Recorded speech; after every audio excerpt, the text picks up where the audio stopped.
देश चिनाउने अभियान। नमस्कार, शुभ सन्ध्या नेपालबाट र यो चिसोमा न्यानो स्वागतका साथै अंग्रेजी वर्ष 2021 को हार्दिक शुभकामना। हामी 5 वटा संस्थाहरू Nepal institute of development studies, climate alliance for Himalayan communities, Himalayan climate initiative, public youth campus TU र हाइलाइट्स टुरिज्मले संयुक्त रूपमा आयोजना गरेको यो भर्चुअल संवादको आज हामी चौथो श्रृङ्खलामा छौं।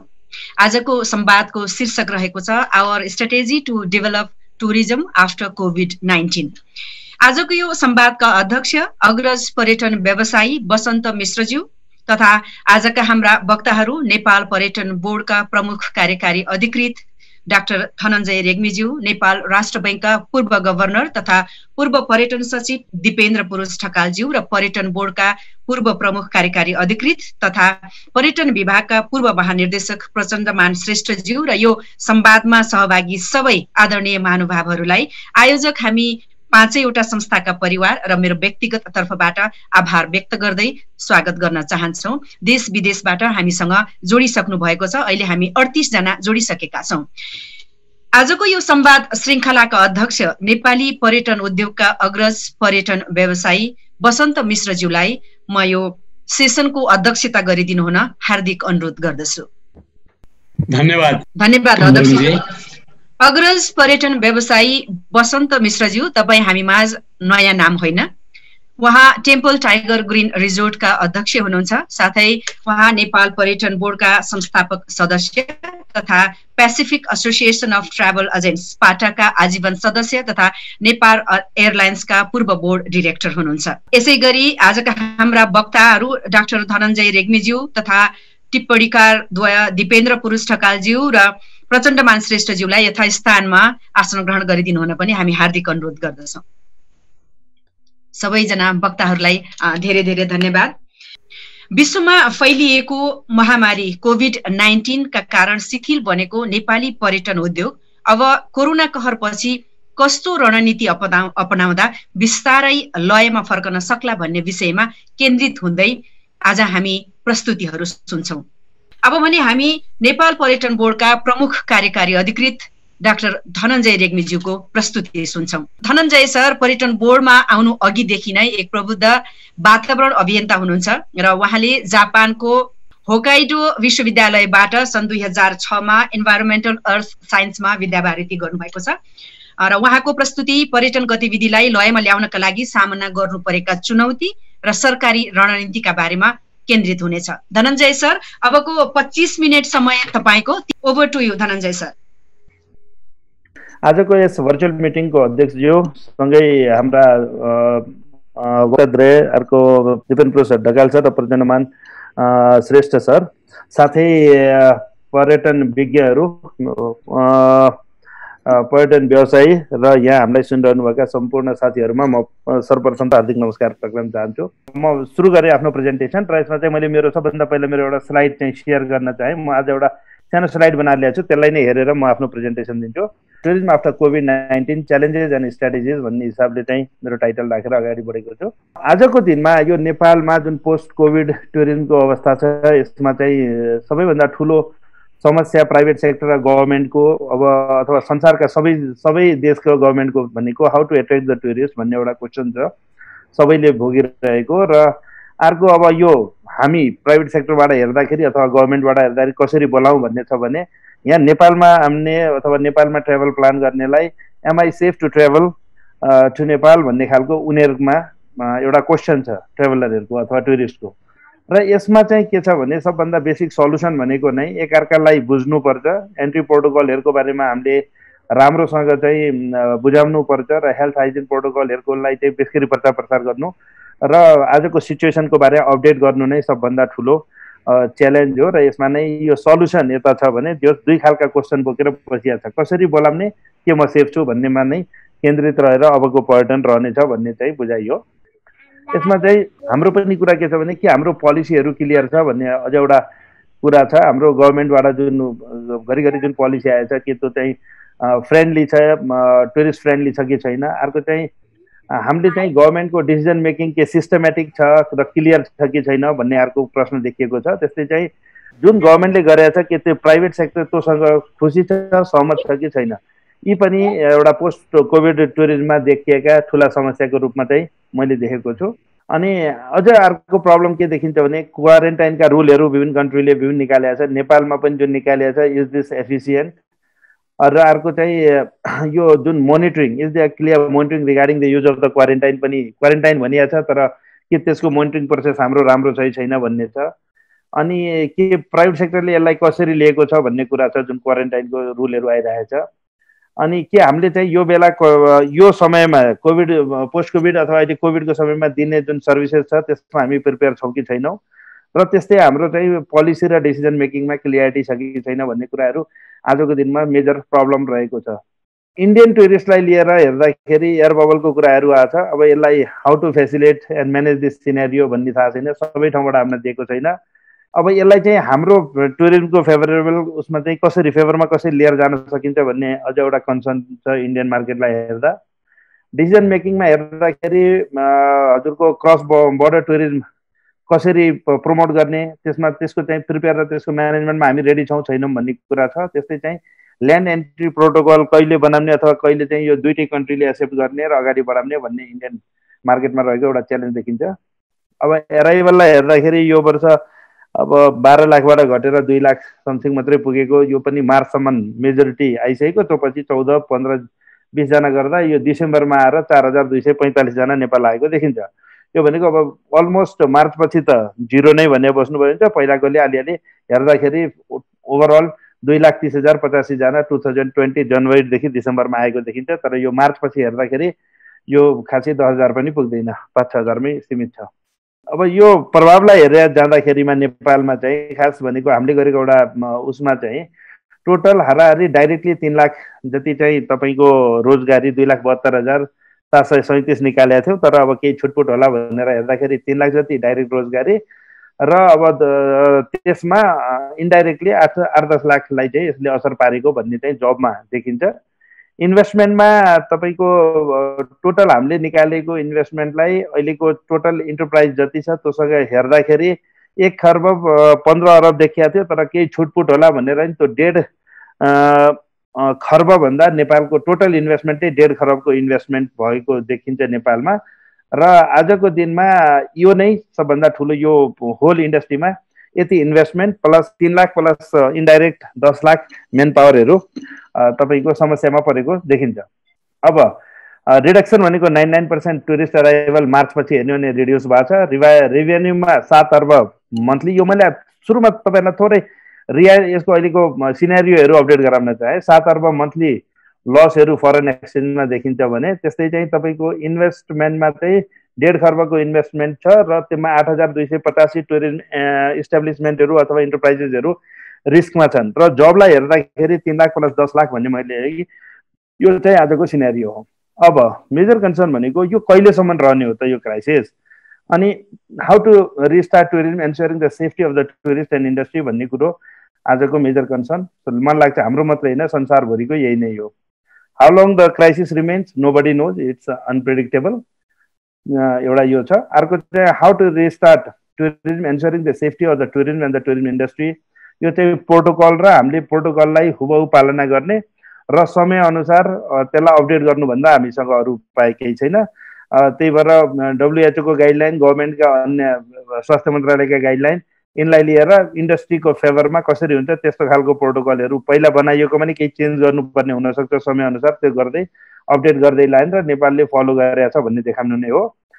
कन्फिडेन्सलाई गेन गर्नलाई मोटिभेसन र अवेरनेस बढाउनु नै सबभन्दा ठुलो कुरो हो। र आज संसारमा नेपालमा के हुँदैछ भन्ने डिजिटल नै हामीहरू सेफ छौँ अथवा छैनौँ भन्ने मेसेज दिने, डिजिटल भन्दा प्रत्यक्ष हामीहरू न पर्यटन बोर्ड न व्यक्तिगत रूपमा कुनै व्यवसाय गएर बुझाउन सकिने अवस्था छ। त्यसैले डिजिटल माध्यमलाई नै आजको दिनमा सबभन्दा बढी फोकस गरेर अगाडि बढ्नु पर्नेछ। अब कसरी, अब पोसिबल सर्कमस्टान्सेसमा कसरी चाहिँ लड्ने भन्ने कुरा हो। लेसन लर्न, अरूले के भोगेका छन् त्यसलाई हेर्ने, त्यहाँबाट लेसन लर्न गर्ने र हामीले चाहिँ त्यो गल्ती नदोहोऱ्याउने अथवा त्यही भनौँ न एकअर्कासँग सिकेर अगाडि बढ्नुपर्ने अवस्था रहेको छ आज। तर यस्तो अवस्थामा पनि सबै धेरै कन्ट्रीहरू अब ग्रेजुअली अब हाराहारी 1 वर्ष बन्द भएर भइसक्दाखेरि अब सबैले चाहिँ होइन अब खोल्नुपर्छ भनेर धेरै कन्ट्रीहरू खोलेको, कन्ट्रिज ओपन फर टुरिस्ट भने मैले केही एउटा यो म्याप एउटा फिगर देखाएँ। यसमा चाहिँ धेरै कन्ट्रीहरू खोल्दै गएका छन् र हामी पनि नेपाली पनि पछि छैनौँ, हामीले नि खोलेका छौँ होइन। त्यस्तै चाहिँ मालदिभ्सले चाहिँ अब सबैले खोल्दाखेरि आफ्नो आफ्नो कुरा लिएर आएछ र आज संसारले सबैले जहाँ गयो मालदिभ्सको धेरै उदाहरण दिइरहेका छन्, किन जसको इकोनोमी नै टोटली टुरिज्ममा भर पर्थ्यो। उनीहरूले के गरिरहेका छन् भने हेर्दाखेरि उनीहरू हामीभन्दा अलिकति बढी पब्लिक हेल्थ गाइडलाइनहरूमा अलिक बढी उ गरेका छ। अब मालदिभ्स पस्नुभन्दा पहिला नै इमुगल पोर्टलबाट उनीहरूको चाहिँ तपाईँको हेल्थ डिक्लेरेसन अनलाइन प्लेटफर्म दिएको छ, फिलअप गर्न सकिने। त्यस्तै पिसिआर नेगेटिभ रिपोर्ट हाम्रोमा 72 छ भने त्यहाँ 96 घन्टा अगाडिको चाहिँ लाई एक्सेप्ट गरेको छ। त्यस्तै 30 दिनलाई फ्री भिजा एराइभलमा दिएको छ। क्वारेन्टाइन अन एराइभलमा चाहिँ मागेको छैन, no quarantine is not required भनेको छ सुरुदेखि नै। र भन्नाले उनीहरूले एक प्रकारले फर्किने बेलामा कसैलाई अब टेस्टमा देखियो भने उसलाई क्वारेन्टाइनमा बस्नुपर्ने बनाएको छ। भन्नाले उनीहरूले अलिकति हामी सेफ छौँ नेपाल के अरे मालदिभ्स घुम्नुहोस् भन्न अलिकति बढी चाहिँ के भन्ने टुरिस्ट फ्रेन्डली उसमा चाहिँ देखिन्छ मालदिभ्स होइन। त्यस्तै चाहिँ अब अन्य मैले इन्डियाको कुरा गर्दाखेरि एयर बबलमा 14वटा कन्ट्री खोलेको छ, अन्य 13वटा कन्ट्रीहरूबाट पनि यो खोलौँ भन्ने उसमा उनीहरूले प्लानिङ गरेको छ। अब अहिले चाहिँ इन्डियाबाट नै हाम्रो फ्लाइट त सुरु भएको छ, तर त्यसबाट पुग्दैन। हामी चाहिँ अब के भन्छ बोर्डर नै खोल्नुपर्छ, त्यसमा पनि पिसिआर टेस्ट गरेर आयो भने प्राइभेट गाडीमा आएकोलाई खोल्नुपर्छ भन्ने हामी चाहिँ लबिङ गरिरहेको अवस्था छ। त्यस्तै दुबईले पनि अब खोलेको छ, किन दुबई पनि राम्रै भएर गएको छ। इन्डिया त त्यति फेभरेबल नभनौँ, दुबईले पनि संसारलाई खोलेको छ र उनीहरूले चाहिँ खास गरेर PCR test up to the 4 days prior to the date of arrival भन्ने 96 आवर्सको राखेको छ। त्यस्तै कोभिड-19 symptom on arrival second test will be required at airport भनेर राखेको छ उनीहरूको उसमा हेर्दाखेरि। र एउटा एमिरेट्स एयरलाइन्स र फ्लाइ दुबईले त एउटा राम्रो के लिएर आएछ भने automatically this a free global cover for कोभिड-19 health expenses and quarantine cost भनेर उनीहरूले लिएर आएको यो नयाँ एउटा चाहिँ एयरलाइन्सको पनि प्रमोसन भयो र कन्ट्रीको आफैमा नि हुने भयो भन्ने हिसाबले यो पनि देखिन्छ। अब यस्तो खालको हामीले तर अब नेपाललाई हेऱ्यो भने हामी त्यति धेरै क्लियर छैनौँ। यसमा धेरै कारण छन् यसको पछाडि। हाम्रो घरि 72 घन्टाको भन्छन्, घरि अब तपाईँको पर्दैन भन्ने कुरा आइराखेको छ, फेरि आएर 7 डे क्वारेन्टाइन भनेको छ, फेरि कहिले चाहिँ इन्डियाबाट आएकालाई नो क्वारेन्टाइन भनेको छ, फेरि कुनैलाई कामर नआएकालाई 14 दिन क्वारेन्टाइन भनेको छ। र यस्तो खालको अनि रुल कहिले $5,000 कोभिडको इन्सुरेन्स लिएर आऊ भन्छ, जबकि विदेशीहरूको $50,000 भन्दा बढी के हुन्छ भने हामीहरूले नबुझिकन सुई माथि चाहिँ नेपालमा चाहिँ रुल रेगुलेसन्स बनाइदिने। र मलाई अचम्म लाग्यो, यत्रो मेरो यो 10-11 यत्रो कोभिडमा गाह्रो पर्दा सबैलाई स्ट्यान्डर्ड टुरिस्टहरूलाई हामीले त्यत्रो काम गऱ्यौँ, पछि पनि यत्रो सजेसन दिन्छौँ। कुनै पनि डिसिजन मेकिङ प्रोसेसमा एटलिस्ट यो पर्यटन बुझेका छन् नि सोध्नुपर्छ भनेर यो सरकारको कुनै पनि निकायले त्यति धेरै आवश्यकता ठान्दो रहन्छ। उनीहरूलाई जे मन लाग्यो सर लेख्दिन, अनि इमिग्रेसनमा आइसकेपछि यो त मिलेन नि भनेपछि सच्याउन पनि पछि त नपर्ने सच्याइदिने। तर सच्याउनुभन्दा पहिल्यै सोधेर यसो गर्दा के हुन्छ भन्ने राम्रो हुन्थ्यो होला। त्यसले गर्दा अब संसारभरि एउटा कन्फ्युजन क्रिएट भइसकेपछि अनि नयाँ प्रोटोकल भन्छ, फेरि नयाँ तपाईँको डिसिजन, नयाँ तपाईँको नोटिसहरू जारी हुँदाखेरि हामीले अलिकति बढी कन्फ्युजनहरू क्रिएट गरेको जस्तो देख्छु मैले नेपालमा, जुन रोक्न धेरै ट्राई गर्दाखेरि पनि अब त्यति धेरै यसमा चाहिँ गभर्मेन्टले पोजिटिभली नसोच्दिने। स्पेसली होम मिनिस्ट्रीबाट आउने नोटिसहरू मा चाहिँ यो समस्या बारम्बार देखियो। उहाँहरूले बिना कन्सल्टै माथि डिसिजन गर्ने, आफ्नै तालले निकालिदिने र यसले गर्दा होल इन्डस्ट्रीमा एउटा खालको तपाईँको अफवाह फैलिने। फेरि उहाँहरूले पर्यटन बोर्डमा सोध्ने अथवा यहाँबाट नि हामीसँग क्लियर उत्तर नहुने, इमिग्रेसनको डिसाबलाई पनि अब माथिबाट आएको डिसिजन हामीलाई थाहा छैन भन्नुपर्ने, उहाँहरूले पनि बुझ्दैछु भन्नुपर्ने। यस्तो खालको जुन समस्या छ यो एउटा हाम्रो तरफ हामीले गरिरहेको काममा चाहिँ एउटा गलत एउटा प्र्याक्टिस देखिया छ। त्यस्तै प्राइभेट सेक्टरसँग रियली के कुरा छ त्यसलाई हामीले खासै एड्रेस गर्न सकिरहेका छैनौँ यो पोस्ट कोभिड उसमा। अनि अर्को चाहिँ प्राइभेट सेक्टरसँग कन्सल्ट गरेर कुनै पनि डिसिजन लिएर आउनुपर्ने हो, त्यतातिर पनि हामी क्लियर छैनौँ।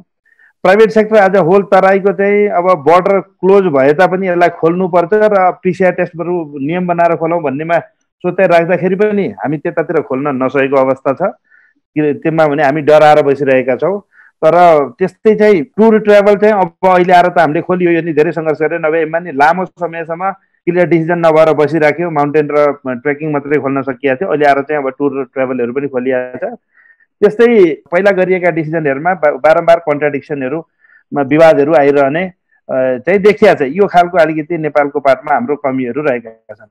खास प्रब्लम कहाँ छ भन्नुहुन्छ भने यसको प्रब्लम हुन पछाडि स्टेक होल्डरको आफ्नै एउटा प्रत्येकको जस्तो तपाईँ टुर अपरेटरको एउटा छ, ट्रेकिङको एउटा छ, विभिन्न रेस्टिङको आफ्नै छ, रेस्टुरेन्ट ओनर्सको आफ्नै छ, तिनीहरूको आफ्नो आफ्नो एउटा सोचाइ छ, आफ्नो तरिकाले गरिराखेका हुन्छन्, सोच्या हुन्छन्। र उनीहरूको गभर्मेन्टको डिसिजनमा के हुन्छ, सबैले आफ्नो लिङ्कबाट माथिल्लो लेभलसम्म यहाँ प्रभाव पारिरहेको छ। र यसले गर्दाखेरि एनटिओ जस्तो नेपाल पर्यटन बोर्ड जस्तो जसले चाहिँ होल इन्डस्ट्रीको भोइस हामीले विभिन्न मिटिङ गरेर जुन एउटा भोइस लिन्छौँ र यो बोकेर जान्छु भन्दाखेरि कतिपय साथीहरूले हामीभन्दा पहिले पुगेर हामीले अथवा एउटा लबिङ गरिरहेको बेलामा उहाँले अर्कै लबिङ गरेर त्यसलाई कन्फ्युज गरिदिएको पनि अवस्था छ। त्यही भएर यो इन्डस्ट्रीमा सिङ्गल भोइस नभएको एउटा प्रब्लम यो एउटा बारम्बार देखिया छ।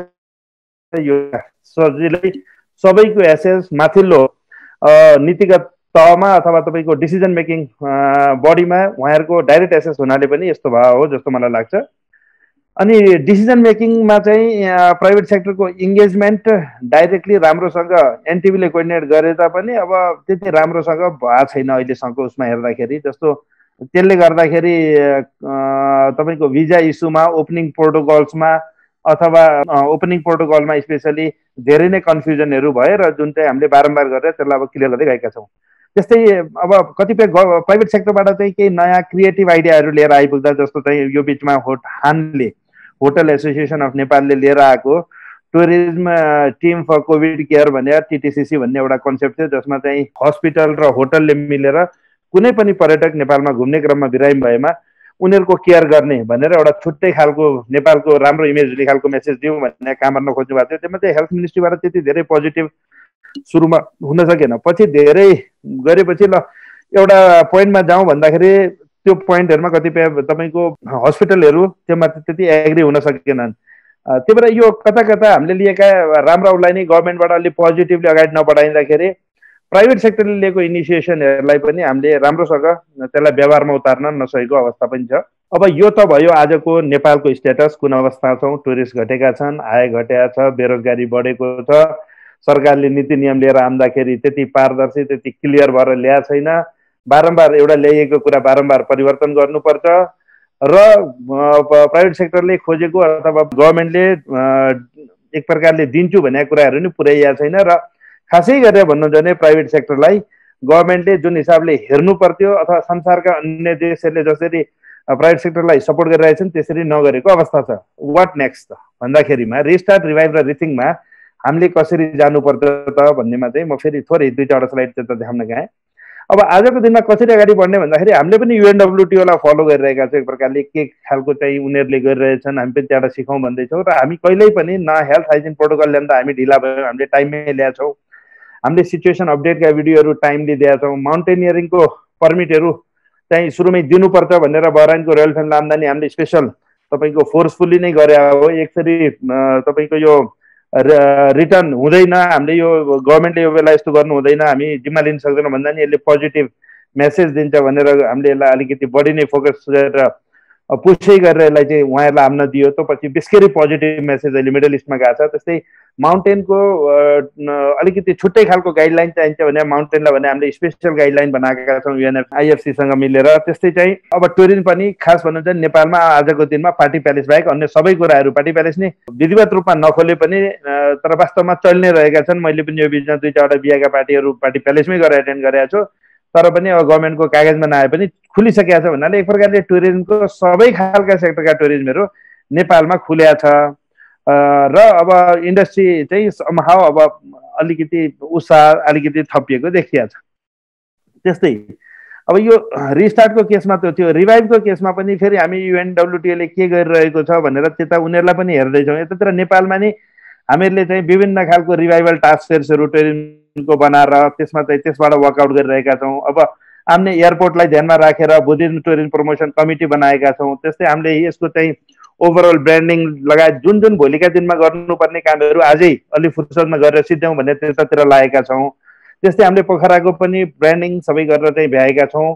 त्यस्तै चाहिँ देश दर्शन प्रोग्राम गभर्मेन्टले त कागजमा मात्रै भनेकोलाई हामीले अलिकति बढी पुस गरेका छौँ र केही देशभित्र अलिकति तपाईँको फ्याम ट्रिपहरू बेसगरी चलाइरहेका छौँ। यसमा पत्रकारहरूलाई लिएर एउटा छ भने अर्को B2B पनि गर्न सकियोस् भनेर पूर्वकाला पश्चिम उत्तरकालाई दक्षिण पूर्व पश्चिम उत्तर दक्षिण घुमाउने चाहिँ यताकालाई उत्तर लहर चाहिँ एउटा मेसेज आन्तरिक पर्यटन प्रवर्धन गरौँ भन्ने मेसेज दिन खोजिरहेका छौँ। त्यस्तै डोमेस्टिक टुरिज्म रिभाइभल कमिटी भन्ने 7 प्रदेशमा 1 कमिटी बनाइएको छ। प्रत्येक जिल्लाको यसमा चाहिँ रिप्रेजेन्टेसन छ र त्यो उनीहरूको भावनालाई कदर गर्दै अबको अवस्थामा कसरी जाँदाखेरि रिभाइभ हुन सक्छ, प्रत्येक प्रदेशको आफ्नै विशेषता छ, आफ्नै संरचना छ र आफ्नै खालका प्रोडक्ट छन्, तिनले कुन मार्केटमा कसरी उगर्ने भनेर चाहिँ छुट्टै छुट्टै सबैलाई बनाउन दिएको छ र यिनीहरूले काम गरिरहेको अवस्था छ। त्यस्तै डोमेस्टिक टुरिज्मको प्याकेजहरू पनि अब प्राइभेट सेक्टरसँग मिलेर हामीले चाहिँ केही निकालेका छौँ। 68 वटा जति प्याकेज बनेका छन्। अब तर प्याकेज भए पनि प्याकेजमै जाने त्यति नभेटिए तापनि आज पर्यटन व्यवसायी पहिलो उसमा पर्यटन व्यवसायी र पत्रकारहरू निक्लेर मेसेज चाहिँ डोमेस्टिक टुरिज्मले काम गर्छ भनेर त्यो दिन खोजेका छौँ। अस्ति पोखरामा गरिएको रेबानको लिडरसिपमा गरिएको स्ट्रिट फेस्टिभल पनि एउटा उदाहरण हो, जहाँ साँच्चै नै भन्नुहुन्छ भने एक दिन खुट्टा राख्ने ठाउँ पनि थिएन न्यु इयर इभमा भने त्यो पछि पनि 2-3 दिनसम्म त्यहाँ चाहिँ एउटा चाहिँ चहल पहल देखियो। यसरी हामीले केही न केही नयाँ नयाँ एक्टिभिटीहरू गरेर चाहिँ अगाडि बढाउन खोजिरहेका छौँ। अब रिथिङ गर्ने बेलामा चाहिँ अब साँच्चै नै पोस्ट कोभिड एरामा अब हामी न्यू नर्मल कन्डिसनमा कतातिर फोकस गर्ने भनेर आजसम्म हामीले बेचिरहेको नेपालका कुरा गर्दाखेरि यो 4 वटा डेस्टिनेसन काठमाडौँ, पोखरा, लुम्बिनी, चितवन प्लस यता माथिको हजुरको एभरेस्ट भन्ने र यता लुम्बिनी भन्ने जुन कुरा थियो यसमा बाहेक निक्लेर अझ बढी अब हामी चाहिँ protected area, nature based tourism र एउटा हामीले बेच्न नसकेको र बेच्न चाहेर है नचाहेर मिड हिल्स र हिल स्टेसन बनाएर कहिले पनि नेपालको चाहिँ प्रमोसन नगरिएको जस्तो देखियो होइन। त्यसमा चाहिँ अलि बढी फोकस गरेर जानुपर्ने हो कि अब नयाँ तरिकाले नेपालको नयाँ परिचय दिनुपर्ने हो कि, किन नेपालको आजको जुन परिचय छ त्यो चाहिँ मोस्टली सिजनल डेस्टिनेसनको रूपमा छ र नेपाल भन्ने बित्तिकै a kind of a place जहाँ चाहिँ अलि यङ र तपाईँको अलिकति भनौँ न एउटा फ्यामिलीसित भन्दा नि सिङ्गल एडभेन्चर चाहने मान्छेहरूको लागि डेस्टिनेसन भएको छ। तर यदि हामीले मिड हिल्सहरूको विकास गऱ्यौँ र साना साना डे हाइक भएका अथवा थोरै हिँडेर पनि धेरै घर अथवा भनौँ न कल्चरल एउटा विभिन्न जात जातिका मानिसहरूको घरमा बस्दै ट्राभल गर्न सकिने र थोरै थोरै डिस्टेन्समा नि तपाईँले चाहिँ 15-20 मिनट हिँडेपछि अर्को गाउँ पुग्न सक्ने त्यस्तो ठाउँमा चाहिँ हामीले विकास गऱ्यौँ भने स्पेसली जुन मिड हिल्समा मात्रै सम्भव छ, कल्चरल डाइभर्सिटी त्यहाँको चाहिँ तपाईँको इथनिक डाइभर्सिटी यो सबै कुराले गर्दाखेरि यो एउटा हुनसक्छ यतातिर अब फोकस गर्ने हो कि भन्ने एउटा चाहिँ मैले देखेको छु। यो गर्दाखेरि यो नेपालको पहिचानै सिजनल डेस्टिनेसनबाट इयर राउन्ड डेस्टिनेसन हुन्छ एक। दोस्रो आजको दिनमा नेपाल भनेको एउटा एज ग्रुप स्पेसिफिक एज ग्रुपको मान्छेहरूलाई मात्रै डेस्टिनेसन भएको छ। त्यसमा चाहिँ तपाईँको रिटायर भएकोलाई नेपाल होइन, किनभने यो टफ माउन्टेन अलिकति एडभेन्चरस एक्टिभिटी भएको भन्ने बुझाइ छ। सानो बच्चाहरूलाई नि होइन, किनभने गाह्रो छ। बिचको एजमा पनि अनम्यारिड अथवा बिहा भएर नि बच्चा नभएका यङ जोसँग समय नै छैन, कामले यति धेरै हुन्छ 2-4 दिनभन्दा बिदा हुँदैन, तिनको मात्रै नेपाल डेस्टिनेसन भइरहेछ।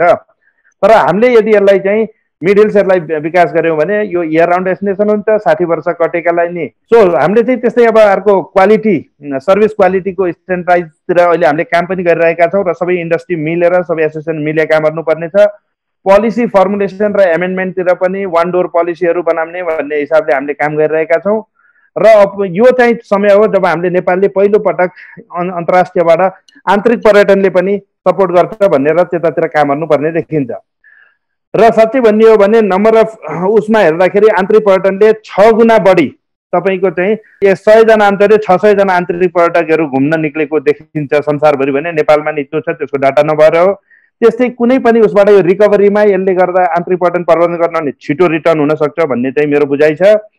त्यस्तै अन्तर्राष्ट्रिय पर्यटकले 25 रुपियाँ खर्च गरेर भने एउटा देशको इकोनोमीमा टोटल एक्सपेन्डिचरको 75% आन्तरिक पर्यटनले खर्च गरे हुन्छ भनेर डाटाहरूले देखाउँछ। भने अर्थ हामीले आन्तरिक पर्यटनलाई प्रवर्धन गरेर आज हामी यो कोभिडसँग जुझ्न सक्छौँ, जित्न सक्छौँ। विभिन्न कन्ट्रीहरूले विभिन्न खालका इन्सेन्टिभ ल्याएको छ। अब यसलाई म गइनँ होइन, यो तपाईँहरूलाई पनि थाहा छ, तर नेपालले यस्ता कुराहरू लिएर आउन नसकेको अवस्था छ।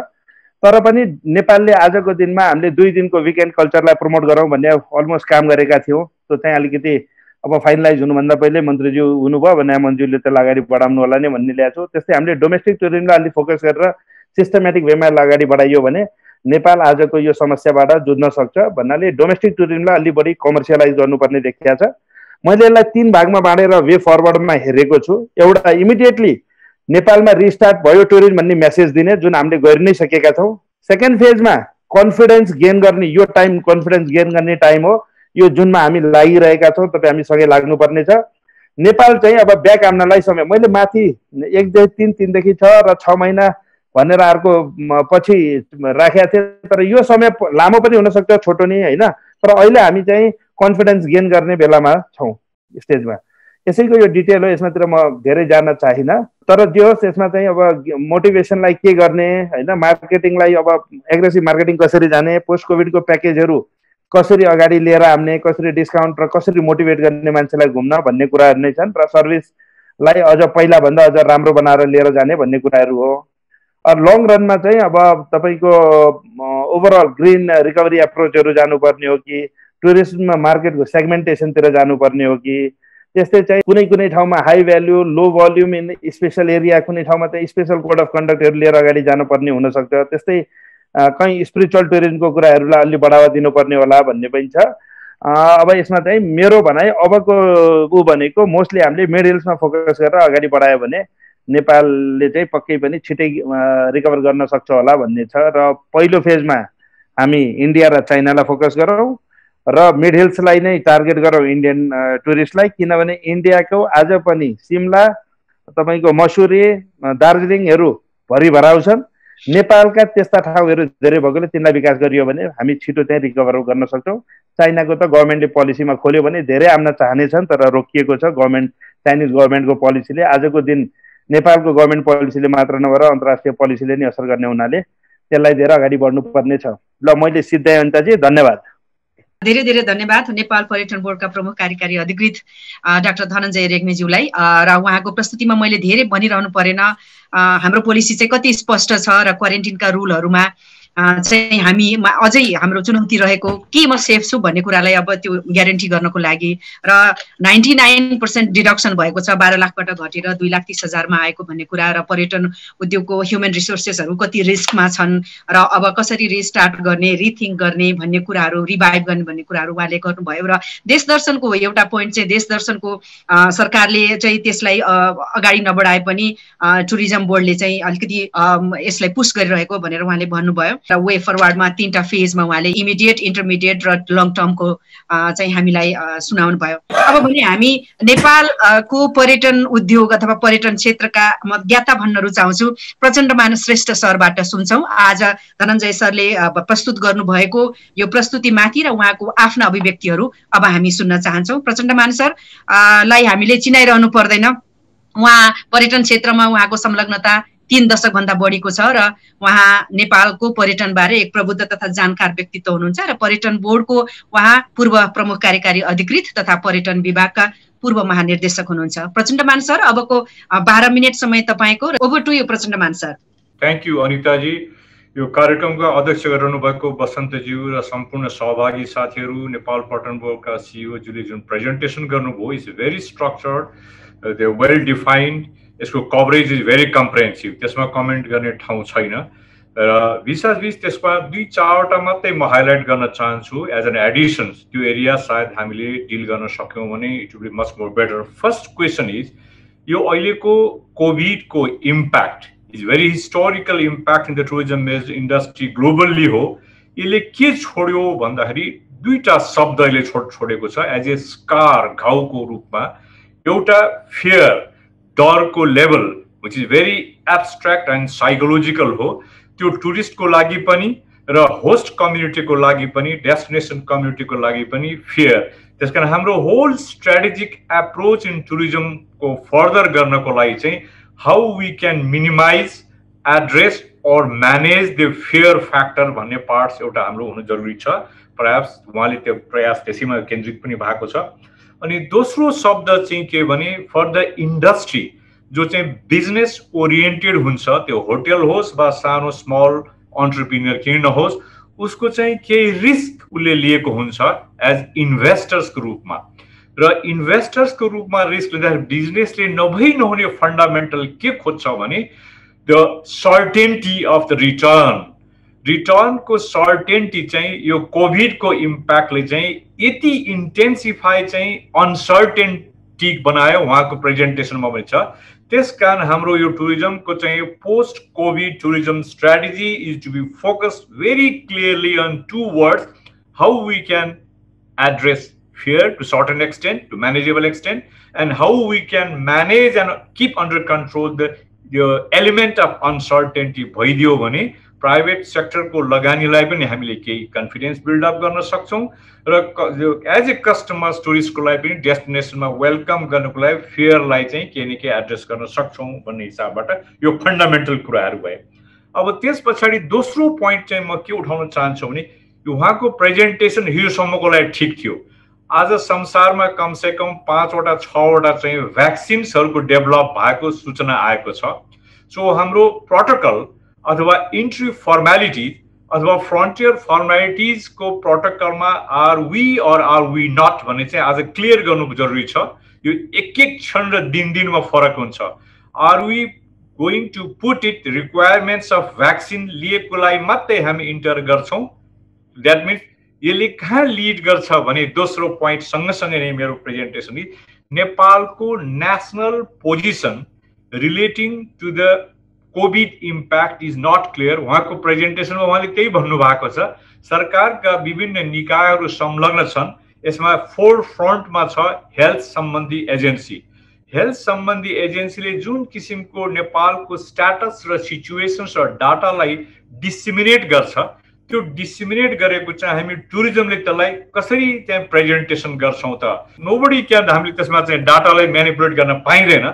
भएको डाटालाई चाहिँ इन्टरनेसनल कम्युनिटी इन्क्लुडिङ टुरिज्म इन्डस्ट्रीको मार्केटमा नेपालको नेशनल पोजिसन यो हो भनेर प्रेजेन्टेसन गर्ने कुरा चाहिँ अति महत्त्वपूर्ण हुनुहुन्छ।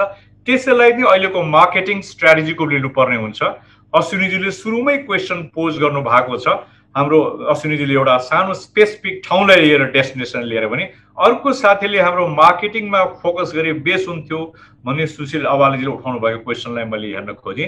अहिलेको एक्ज्याक्ट स्ट्र्याटेजिक एप्रोच भनेको अहिले ठ्याक्क उहाँको प्रेजेन्टेसनमा छ, नेपालले यो कोभिडले पारेको इम्प्याक्टलाई रिभाइभ भन्नुस्, बाउन्स ब्याक भन्नुस्, रिथिङ्क भन्नुस्, हामीले what we are doing in our front, त्यो गभर्मेन्टले, इन्डस्ट्रीले, होस्ट डेस्टिनेसन कम्युनिटी र होस्ट एउटा ग्रुपले अथवा साधारण जनताले पनि टुरिज्मको लागि वाट दे हेभ डन, उसको क्षमता अनुसार फरक फरक हुन्छ।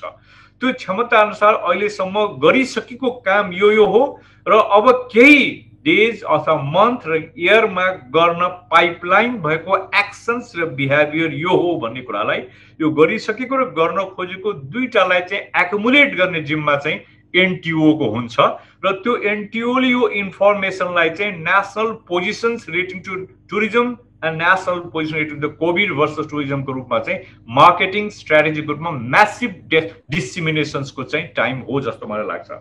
अब यसको साथसाथै अर्को एउटा के भयो भने यो नेशनल पोजिसन चाहिँ कन्फ्युज भएको उहाँले भन्नु भएको छ।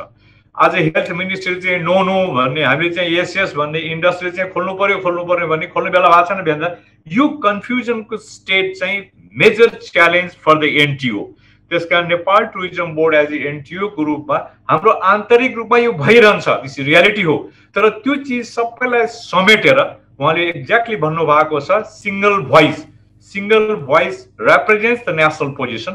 त्यो चिज चाहिँ कहाँबाट जान्छौँ भन्दा मैले एउटा नोट गरेको थिएँ, अबको 1-2 वर्षमा चाहिँ हामी नेपालको स्ट्रेन्थ भने के हो भन्दाखेरि पास्टमा नेपाल भिजिट गरेर फर्केकोहरू अलमोस्ट एक्ज्याक्ट डाटा त भएन, 30% चाहिँ नेपालको अराइभल्स टुरिस्टको चाहिँ they are repeat visitors means they like Nepal, they have got something as a visitor experience पाएको व्यक्तिहरू हुन् र त्यो एक्सपिरियन्सलाई चाहिँ स्पीक आउट गर्न दिने चाहिँ मार्केटिङ स्ट्र्याटेजी हुनु पर्यो। कसरी हुन्छ भन्ने धेरै त्यसका मिन्सहरू छन्। उनीहरूले हामीले बोल्ने होइन, हामीले ठिक छ हामीले यो गरेको छौँ भन्नेमा ट्रस्ट र कन्फिडेन्स बिल्डअप गर्न गाह्रो हुन्छ।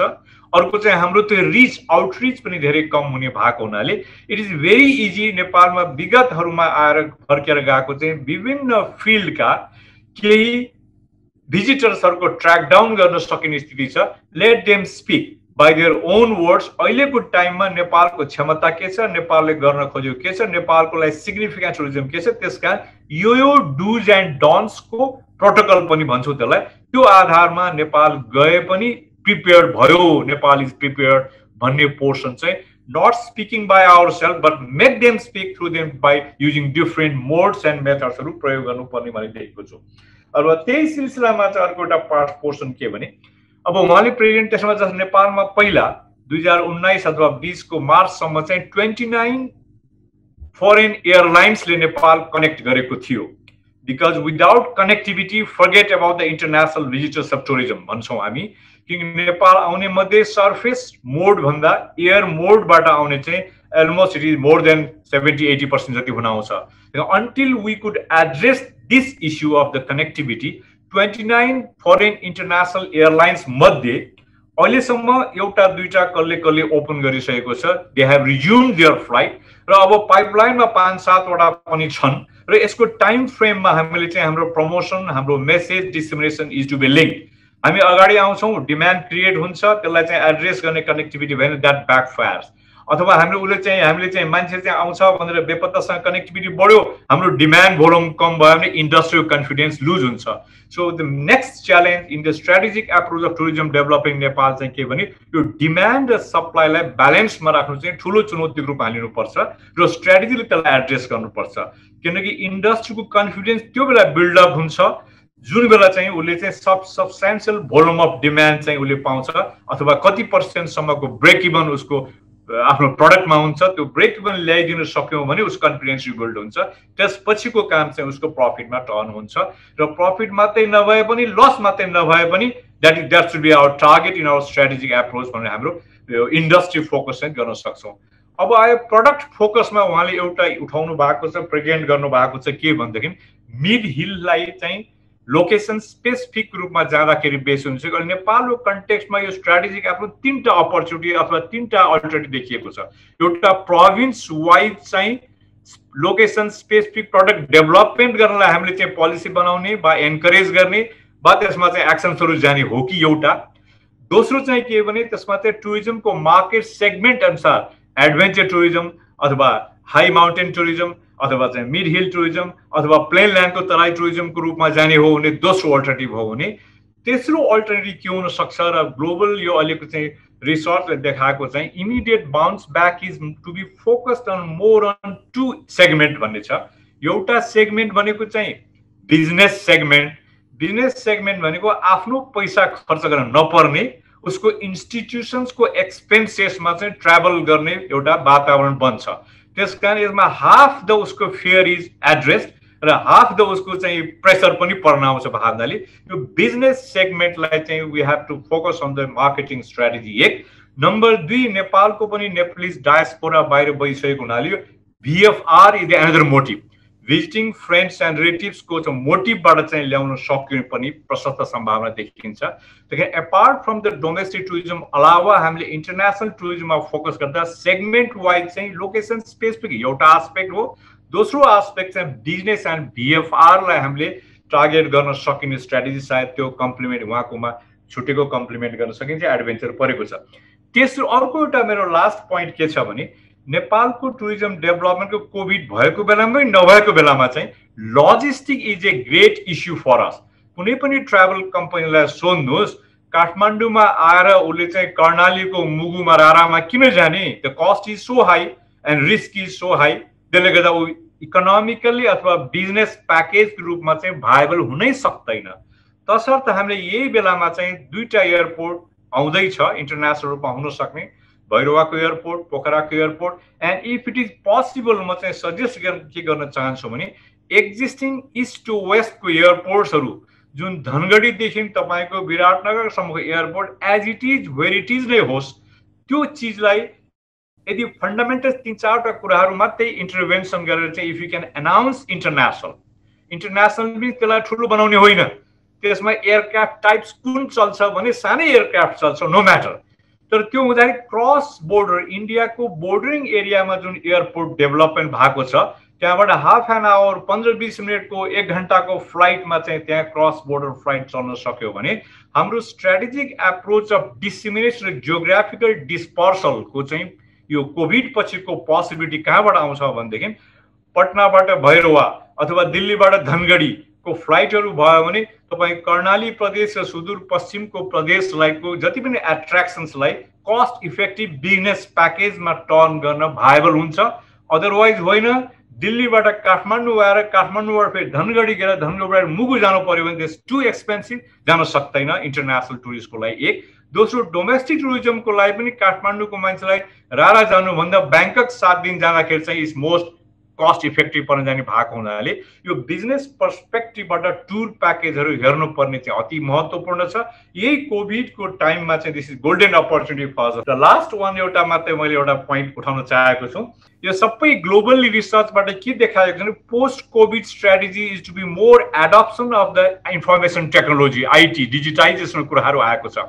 र नेपालको पनि काठमाडौँ अर्बन सेन्टर केही इन्डस्ट्रियल युनिट बाहेक यो एकदमै गाउँभरि छरिएको सानो सानो होमस्टे लजहरूको चाहिँ अपरेसनलाई पनि अन्टरप्रेनरलाई लिने हो भनेदेखि उनीहरूलाई आइटी सपोर्ट चाहिँ म्यासिभली स्टेटको तर्फबाट चाहिँ सपोर्ट प्रोग्राम ल्याएन भने दे क्यानट एडप्ट। त्यो टचलेस होस्, त्यो चाहिँ तपाईँको अनलाइनकै कुरा होस् वा पोर्टलमा राख्ने होस्, जेसुकै गरे तापनि यो आइटी सपोर्ट इन्फ्रास्ट्रक्चरको लागि स्टेटको मेजर पोलिसी चाहिँ कोभिडकै अपर्च्युनिटीमा चाहिँ नेक्स्ट 2-3 इयर्सको लागि चाहिँ ठुलो प्रोग्रामको रूपमा आउनुपर्छ भन्ने यो 4-5वटा इस्युहरू मात्रै सायद द्याट विल सर्टेनली कम्प्लिमेन्ट हाम्रो सिओ धनञ्जयको प्रेजेन्टेसनमा। Otherwise his presentation is very comprehensive and well structured.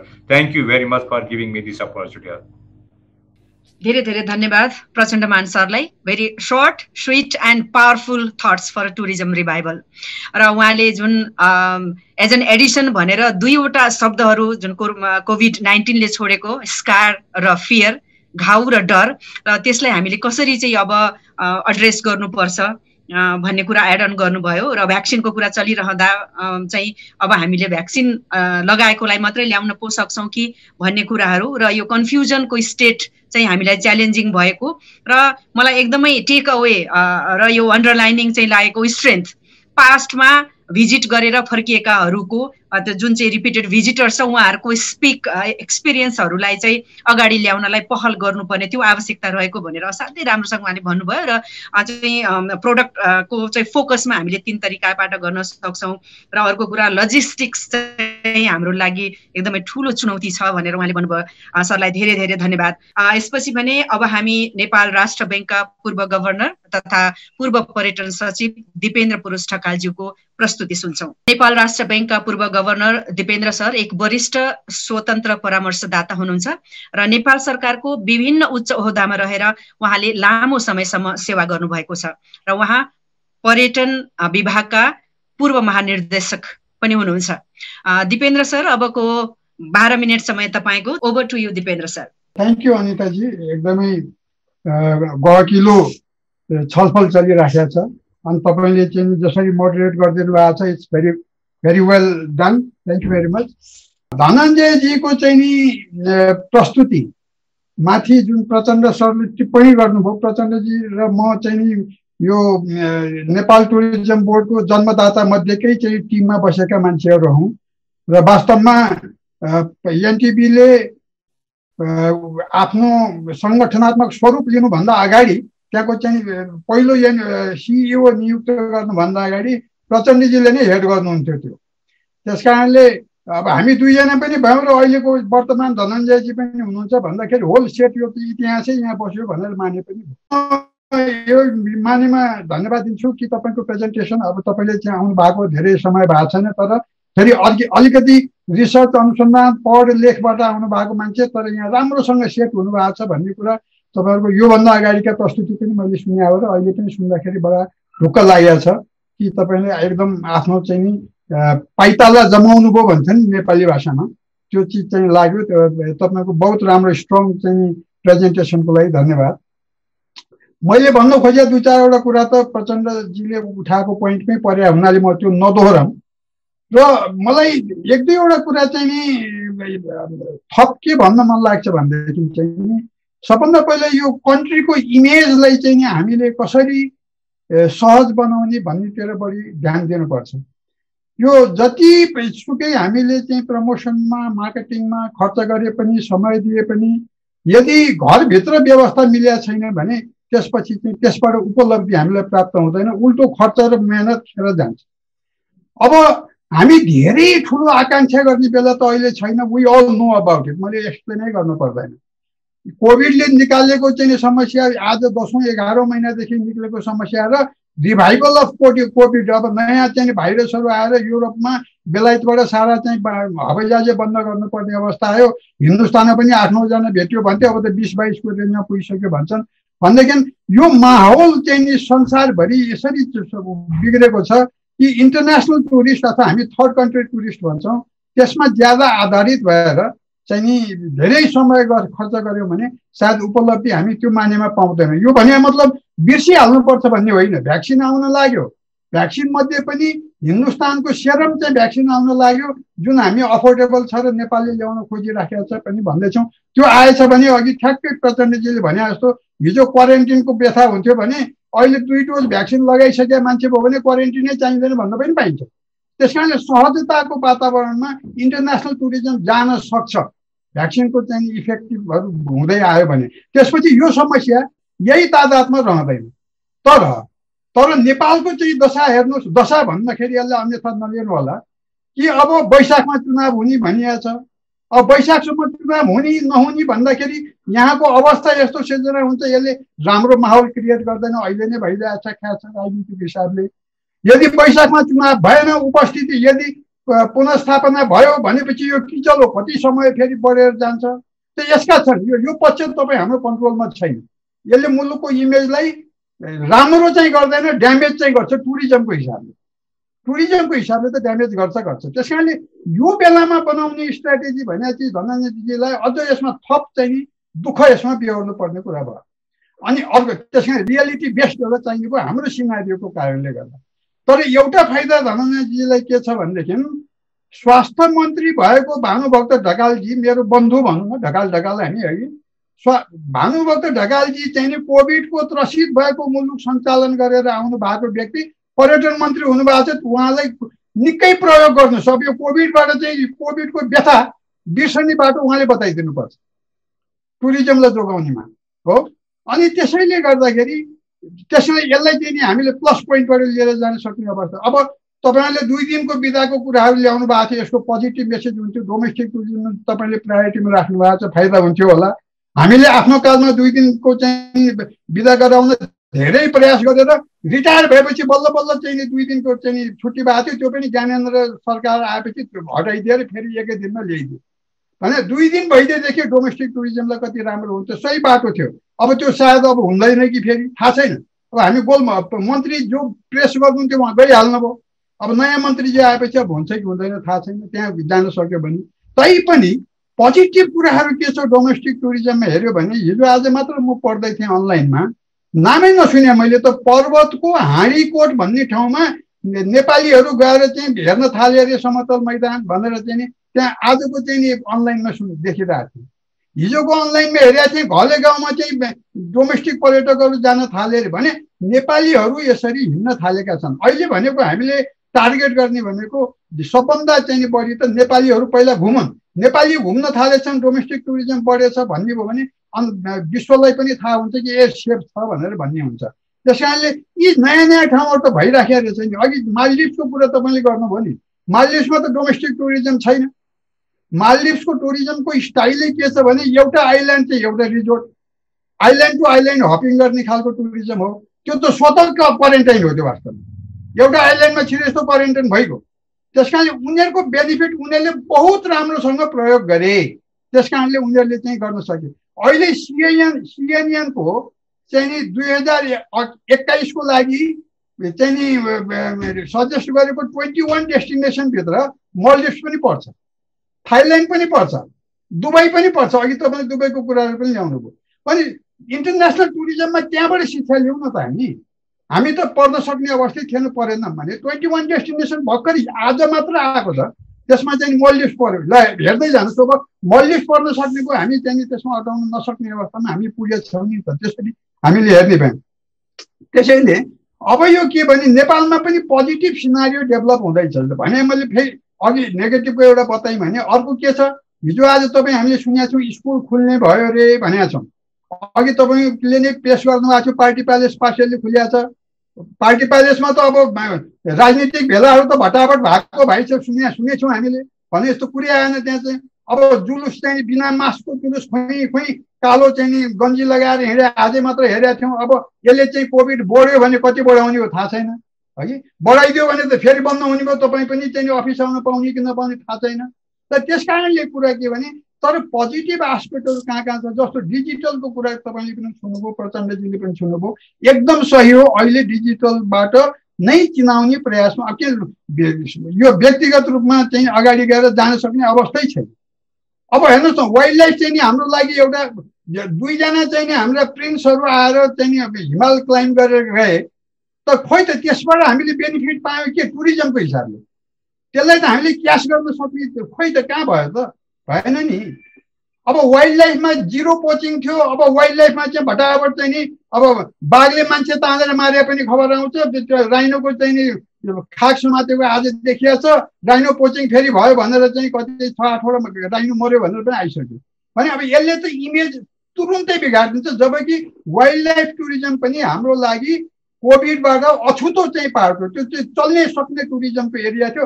अब तर इन्टरनेसनल इमेज त्यसले बिगार्ने भयो भने यी विषयहरू जस्ता छन्, त्यसले चाहिँ नि तर त्यो बिचमा बसेर त तपाईँ हामीले बाटो चाहिँ नि हेर्नुपर्ने भावनाले जस्तो अर्को त उपाय छैन। अब कि चाहिँ आफ्नो टुरिस्टमा बढी व्यवस्थित हुनु पर्यो कि चाहिँ नि छिमेकी मुलुकमा व्यवस्थित बढी हुनु पर्यो। त्यसैले अघि चाहिँ नि प्रचण्डजीले बहुत राम्रोसँग भन्नुभयो, मैले त्यो पोइन्ट जोडाउन आवश्यक भएन। हाम्रो चाहिँ इन्टरनेसनल एयरपोर्टहरू जुन 2टा चाहिँ चाँडो तयार हुनेवाला छ, त्यसलाई फुल्ली युटिलाइज गर्ने मात्र होइन, इन्डिया र चाइनाको विभिन्न सिटीबाट त्यहाँ ल्याएर हवाईजहाज उतार्न सक्यौँ भने त्यसको आफ्नै हुन्छ। जस्तो लुम्बिनीलाई अहिले राम्रोसँग चलाउन सक्यो भनेदेखि लुम्बिनीमा त धार्मिक पर्यटक आउने हो, ध्यान गर्न आउने हो, त्यहाँ चाहिँ त कोभिड लाग्दैन नि भने त त्यो त छुट्टिएर बसेर गर्ने हो नि। यत्रो चाहिँ संरचना तयार भएको छ, एयरपोर्ट पनि त्यही भन्दैछ भने हामीले हेर्न जानुपर्ने ठाउँहरू त त्यो हो, त्यसरी चाहिँ जानुपर्छ। त्यसैले अब रह्यो कुरा फेरि फेरि के आयो भने अब जम्मै टुरिस्टको सेफ्टीको कुरो, जनताको सेफ्टीको कुरो, टुरिस्टको सेफ्टीको कुरो। त्यस कारण एयरपोर्टको अवस्था के छ त? एयरपोर्टबाट छिटोदेखि देखिने आउने कुराहरू हो यिनीहरू। त्यस कारण एयरपोर्टमा इनफ सेफ्टी मेजर्स तपाईँहरूले आफ्नो गाइडलाइन क्राइटेरिया त बनाउनु भएको छ योभन्दा अगाडि नै, तर त्यो लागू भएको छ त? अहिले पनि हेर्दाखेरि नेपाल एयरलाइन्सको चाहिँ मलेसियामा चाहिँ गएर आएको हवाईजहाजमा कोभिडवाला भेटियो भनेर आउँछ, हङकङ गएकोमा भेटियो भनेर आउँछ, यहाँ ठिक छ भनेर गएको छ, उता भेटिन्छ, उताबाट चाहिँ PCR पोजिटिभ भए मान्छे यता ल्याएको छ भन्दाखेरि अनि त टुरिस्ट त हवाईजहाज चढ्न डराउने भइगयो। त्यसैले यी विषयहरू चाहिँ नि वास्तवमा हेर्नुपर्ने विषयहरू त्यतातिर त हुँदै हो।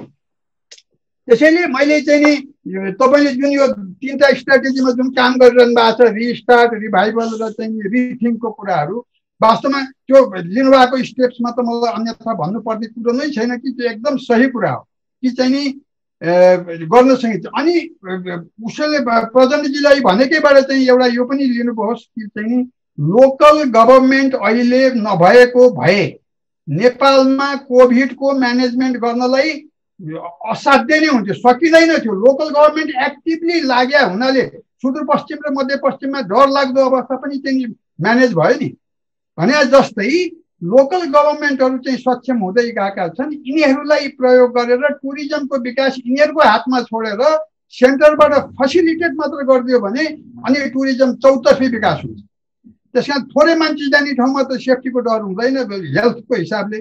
त्यस कारणले यो लोकल चाहिँ गभर्नेन्सको चाहिँ जुन बेनिफिट हामीलाई अहिले छ त्यसलाई हामी पुरापुर रूपमा हामी प्रयोग गर्न सक्यौँ, तब मात्र तपाईँले भने जस्तो मिड हिल र हिलको स्टेसन पनि चाहिँ प्रयोग हुने कुरा त्यही हो। अघि मैले पर्वतको चाहिँ हाँडीकोट भनेर भने अथवा घलेगाउँ भने जस्तो उनीहरूले आफ्नो क्षेत्र भोलि कान्जिरौवा हिमालको कञ्चनजङ्घा हिमालको कुरा गर्दा ताप्लेजुङ त्यहाँ सङ्खुवा सभाको कुरा चाहिँ हाम्रो स्लोभेनियाको साथीले लेख्नु भएको छ भने जस्तै यी हरेक ठाउँमा। अब रारामा चाहिँ आज फोटो आएको थियो एउटा अनलाइनमा, र रारा अस्ति म पुगेको थिएँ, गएर मोटर पार्किङ गरेको 500 रुपियाँ लियो। मोटर पार्किङ गरेको 500 रुपियाँ, कहीँ कथा कहीँ सुन्नुहुन्छ? एकछिन हेर्न गएको मान्छेको। अब त्यस कारण खैर यी भने मतलब शोषण चाहिँ नि गर्न दिन हुँदैन डेस्टिनेसन्सहरूमा, र डेस्टिनेसन्सलाई फेसिलिटेट गर्ने कुराहरू गर्नु छ। अब अघि तपाईँले अलिकति चाहिँ फेयर दिनुभयो कि चाहिँ स्ट्राटेजीको, पोलिसीको, एक्टको कुराहरू दिनुभयो।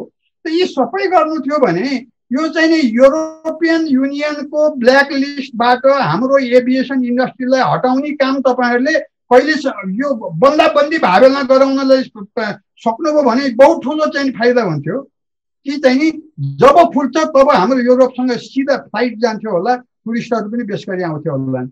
त्यहाँ त माखो पनि मरेन। अब चाहिँ नि त्यहाँ म कुन सेन्समा भन्छु भनेदेखि अब चाहिँ नि बन्यो नेपालमा त विभिन्न खालका अध्यादेश आउँछन् मान्छेलाई तर्साउने, तर त्यही चाहिँ अध्यादेश आइदिए हुन्थ्यो नि बरु। त्यो चाहिँ ब्ल्याक लिस्टबाट हटाउनलाई चाहिँ नि यो जुन सिभिल एभिएसन अथोरिटीलाई 2 टुक्रा बनाउने यो गर्ने भने सायद युको ब्ल्याक लिस्टबाट हट्थ्यो होला। त्यो हटे भए हाम्रो बाटो खुल्थ्यो होला भने अघि हामीले अहिले पनि हाम्रो इकोनोमिकल एनालिसिसहरूले के जनाएको छ भने आउने दिनमा पनि चाहिँ टुरिज्म चाहिँ नि one of the major earner हुन्छ भनेर फोरकास्ट अहिले पनि गरिरहेको छ हामीहरूले भनेदेखि। त त्यो टुरिस्ट आउने बाटो गरेन हो। डोमेस्टिक टुरिज्मबाट देशभित्र अर्न त हुन्छ त, फरेन एक्सचेन्ज अर्न त हुँदैन। फरेन एक्सचेन्ज अर्नलाई त फेरि विदेशी टुरिस्ट त ल्याउनै पर्यो। त्यसैले हिन्दुस्तानबाट पनि हामीले ल्याउन सक्यौँ भने आइसी आउँथ्यो। त्यो आइसीले कमसेकम इन्डियाबाट इम्पोर्ट गर्नको लागि हामीले त्यसले चाहिँ नि धान्न सक्थ्यो भने त्यो क्रस बोर्डर टुरिज्मको कुरा अघि उठाइसक्नु भएको छ प्रचण्डजीले, म नदोहोऱ्याउँ। त्यो पनि एउटा प्रायोरिटी एरिया हो किनभने भोलि हामीलाई जोगाउने त चाइना र इन्डिया र नेपालका आफ्नै। त्यसै कारणले चाहिँ नि यो चाइना र इन्डिया र नेपालमै बेस गर्नुपर्छ आउने साललाई। किनभने सिनारियो हेर्नुहोस् न, अन्नपूर्ण होटल चाहिँ नि 1 वर्षलाई बन्द भनेर आइसक्यो, सोल्टी होटल कति दिन बन्द गर्ने भनेर आइसक्यो। टुरिज्मको ठमेलको हिजो अस्ति एउटा चाहिँ नि मैले सुनेको थिएँ, पसल खोलेर बस्नुभन्दा बरु बन्द गर्दाखेरि फाइदा हुँदो रहेछ भनेर पनि आयो। भने लुक हामी दिस इज द सिचुएसन। ठमेलमा भाडामा लिएर लज चलाएका मान्छेहरूले बहाल तिर्ने कहाँबाट, किन टुरिस्टै छैन। त त्यसलाई चाहिँ नि रेस्क्यु गर्ने खोइ त प्लान त सरकारले दिएन। अघि ठ्याक्कै चाहिँ नि लजिस्टिक्सको कुरामा प्रचण्डजीले छोइदिनु भयो जस्तो।